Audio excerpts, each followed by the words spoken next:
couple of weeks ago, Clint Eastwood proclaimed that it was halftime in America, a time for us to pick ourselves up, dust ourselves off, and work together as we ensure America comes out on top in the second half.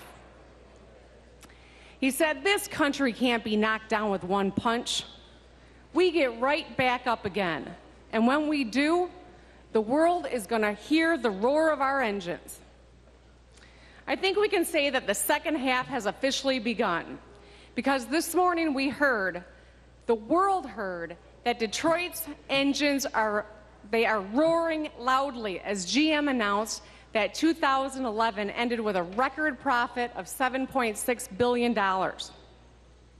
If that doesn't say game on, I don't know what does.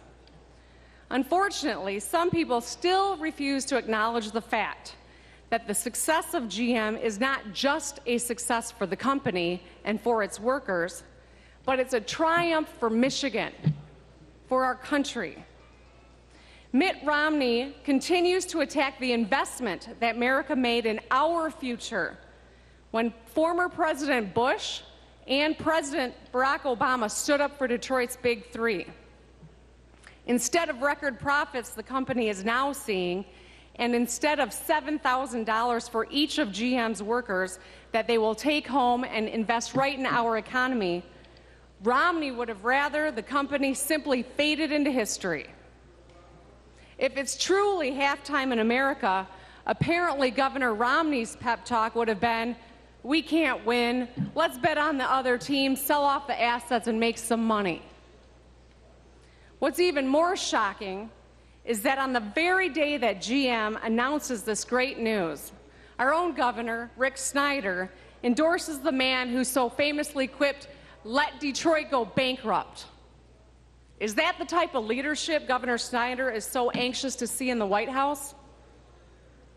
In his endorsement, Governor Snyder went as far to say, "Mitt understands the challenges confronting Michigan as few Americans do."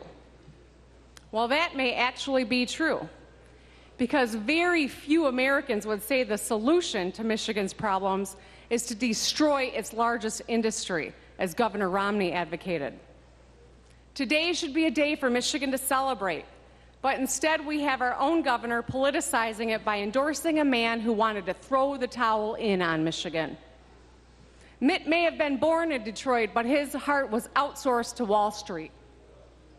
To Governor Snyder, I would suggest that as Michigan prepares to do battle in the second half, you determine what team you're actually rooting for, Team Michigan or Team Romney, because they're not the same.